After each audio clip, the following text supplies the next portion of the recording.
I want to talk to us today about discovering our calling. You know, the truth is that all of us are called to have an influence and to have an impact on the world around us. Just a few scriptures to demonstrate this. Ephesians 2 verse 10 tells us that God has prepared good works in advance for us to do. Hebrews 12 tells us to run with perseverance the race marked out for us. And in John 14, Jesus tells us that if we believe in him, we will do the works that he does, but also even greater works than him. And we've been looking a little bit about the fact that we are adopted by the God of the cosmos, that we are dearly loved sons and daughters. And the reality is that a natural outworking of growing in those revelations is that we will increasingly step into who God has called us to be and the influence he's called us to have. The more we know God as our Father, and the more we know who we are as his dearly loved children, first of all, the more confident we'll be to take risks and step out of our comfort zone in obedience to him. Because we'll know that he has got our backs, that he's a good father, that he's with us, that he's for us. And so it will give us confidence to take risks and say yes to him. Also, the more secure we'll be, irrespective of the outcome of our obedience. You know, the reality is any success we experience out of our obedience to God, any success we experience in our calling is only because of God's amazing grace in our lives. It's nothing to do with us. And equally, when we step out and we're obedient and things don't go to plan, it doesn't change anything about how God sees us or our standing as his children and who we are in Christ. And so we can be secure as we go on this journey of working out our calling. And also, the less we'll be put off by obstacles or opposition that come our way. And these things are very likely when you step into what you're called to, you'll often experience imitation or obstacles or opposition. But we can be sure and stand in the truth that we are loved by God, that he's for us, that he's working for our good. And so we're not put off by those things, but we can acknowledge them and keep moving into who God's calling us to be. And I personally really strongly believe in dreaming big when it comes to our calling. I think the bigger the better, because I think we shouldn't be able to do the stuff we feel called to without God having to break in. We should feel totally out of our depth. We should be able to be in this position of, okay, God, this is what I think you're asking me to do. This is the influence I think you're calling me to have, but there's absolutely no way I can do it. So God, you've got to do something. You've got to move. That is the absolute best place to be when it comes to our calling, because it takes the pressure off of us and it causes us to have to be dependent on him. And that's the absolute best place to be. So how do we discover what we're called to, and how do we take steps into the influence we're called to have? Well, I think the first and best place for us to look is the Bible. Jesus in the New Testament models the normal Christian life for every believer. Know the Father, know your identity as a dearly loved child, and then reveal the beautiful news of the gospel wherever you go. And you know, we're called to be disciples and followers of Jesus. The way he lives his life is the model for how we can live our lives. Heal the sick, set free the spiritually oppressed, restore hope, release joy, bring justice, offer comfort, reveal the Father wherever you go, and invite others into the relationship that they have been made for. It's such a significant and incredible calling. And the reality is that we're totally dependent on God to fulfill it. And so I wonder, how are we doing at following Jesus' example? How are we doing at being disciples of Jesus and learning to live the way that he demonstrated for us? So I think that's the best place to start. And the reality is that this mandate is true for all of us, but the way it gets expressed will be different based on our unique gifts, our personalities, and our passions, and the opportunities available to us.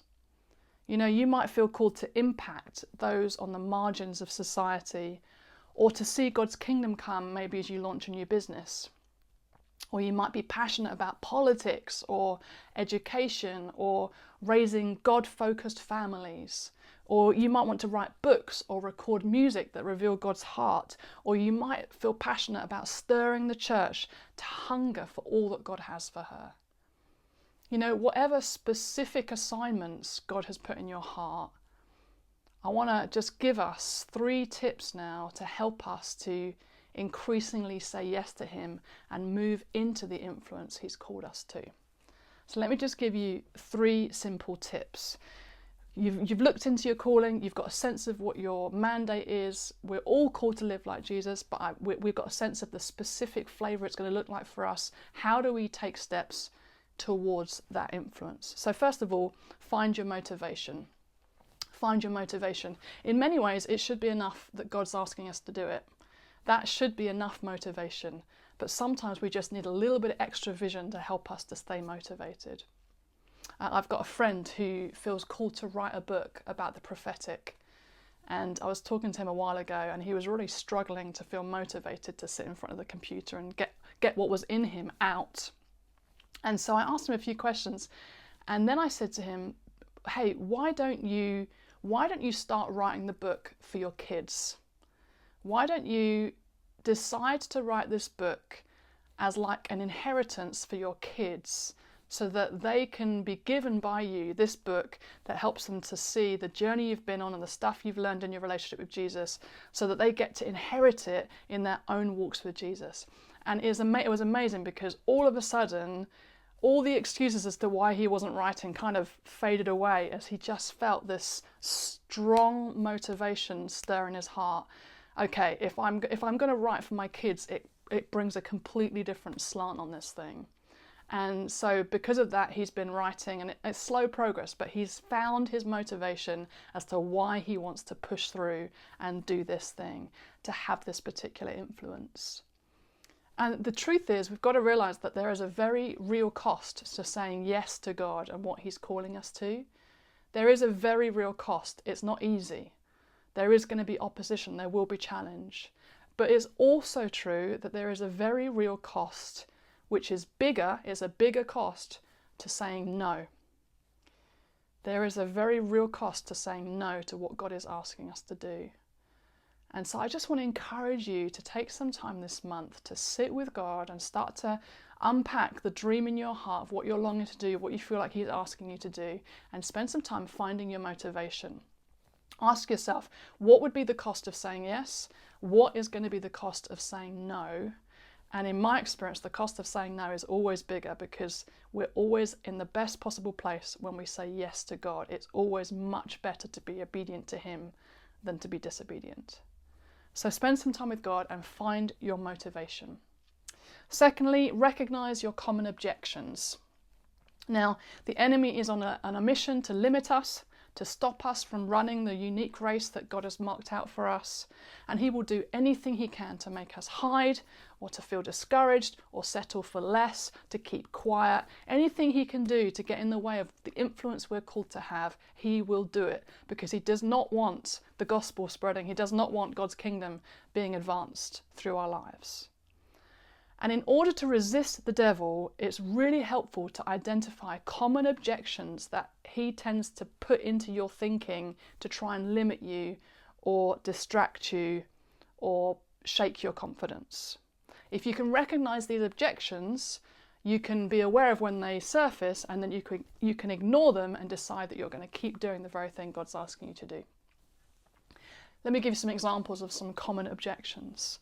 First one, who am I to be doing this? Anyone ever felt that? Who am I to be doing this? Classic imposter syndrome. Another one, someone else would be so much better at this than me. There's no point me doing this. They would be so much better. Classic example of comparison. It's going to stop you stepping into who God's called you to be. Another one, this dream is selfish ambition, and it's going to make me proud. So many people don't step into the fullness of what God's called them to because they're fearful of becoming proud. It's a brilliant tactic of the enemy to keep us small and quiet.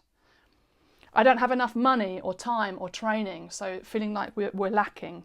I'm too young, I'm too old. Or you fill in the blank. This isn't going to make a difference. So the enemy coming to say to us, look, you're wasting your time. This isn't going to do anything. You're just one small person. I want to encourage you, take some time to think about the common objections that the enemy would want you to believe. And I want to encourage you to stop partnering with those and ask God, okay, what is the truth? And like we've looked at unraveling lies before, ask the question, why would the enemy want me to be thinking this? And therefore, how am I going to respond? So first of all, find your motivation. Secondly, recognize your common objections. And lastly, take a next step. Take a next step. Another common objection when it comes to stepping into our calling is, I don't know where to start. Sometimes the bigness of the dream can feel so overwhelming that it can actually make us freeze, cause us to get stuck, because we think, that just feels too big. I have no idea how to get there, and we just don't know how to start. And so we end up doing nothing. In my experience, over the years, God leads us into our calling and the influence we're called to have one step of obedience at a time. If he had told me several years ago now that when I stopped working for the King's Arms, I would be doing all the things that I'm doing now, it would have been way too overwhelming. Instead, he has very faithfully and gently led me one step of obedience at a time. The first step of obedience was to hand my notice in to the church to say, I'm stopping working here. Then he spoke to me about running an online supernatural school, so I set that up. That was the next step of obedience. Once I'd set that up and done that, he spoke about another step of obedience. He's such a kind father. He's going to reveal things just step by step by step. He doesn't want to overwhelm us. And also he wants us to have to remain dependent. And so he's not going to reveal the full picture all at once. A key principle when it comes to stepping into the influence we're called to have is to identify and take a next step. Just find a step to take and take that step, and then see what the Father opens up, because he loves to partner with our faithfulness to him and what he's asking us to do. The reality is all of us are called to have influence. All of us are called to impact the world around us in one way or another. It's going to look different for each one of us, and that's absolutely fine. It should look different. We're all unique. God has a perfect plan for each one of us. And I just want to encourage you this month, take some time to sit with God and let him start to stir what he has placed in your heart in terms of the influence he's called you to have. Look at prophetic words over your life. Look at the stuff that gets you excited. Look at the stuff that gets you frustrated. Look at scriptures you keep coming back to. Why do you keep coming back to those scriptures? Just sit with God and let him start to unravel in more detail the stuff that he's called you to. And then as he's doing that, and as you're writing down what he's showing you, take some time to find your motivation. What's going to keep you going when stuff gets difficult?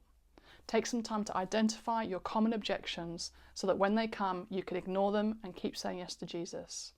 And take some time to work out a next step and take that step and see what the Father will do.